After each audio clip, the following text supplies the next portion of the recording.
ఇప్పుడు తెలుగుదేశం వాళ్ళు ప్రతి దాంట్లో కేసులు పెట్టి అరెస్టులు చేసి జైళ్లలో పెట్టి బిఎన్ఎస్ త్రిబుల్ వన్ యాక్ట్లు పెట్టారు కదా, అట్లా ఆ రోజున వైసీపీ చేయలే.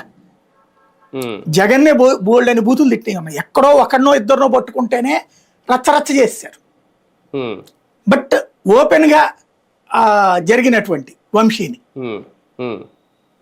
పోలీసు అప్పుడు ఒక వ్యవస్థ కూడా ఏర్పాటు చేసుకోవాలి వైసీపీ. అట్లాగే తమ నాయకుల్ని ఎవరన్నా ఏదన్నా అంటే వాళ్ళని లోపల వేయడం ఇట్లాంటిది వేసుకోలేదు వాళ్ళు పెద్దగా.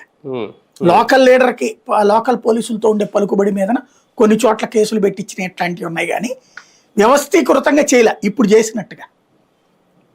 దాని ఫలితం కడుపు రగిలిపోయి మాట్లాడిన మాటలు అతను మాట్లాడిన మాటలు ఖచ్చితంగా తప్పే, నో డౌట్. కానీ అతన్ని అప్పటికి రెచ్చగొట్టి వదిలిపెట్టారు.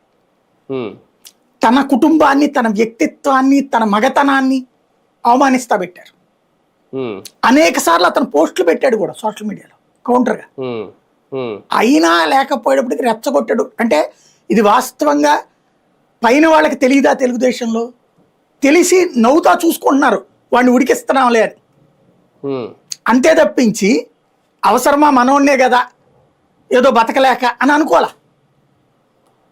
హ్యూమిలియేట్ చేస్తా దాన్ని ఆస్వాదించారు వాళ్ళు. అది అతనికి నచ్చలా.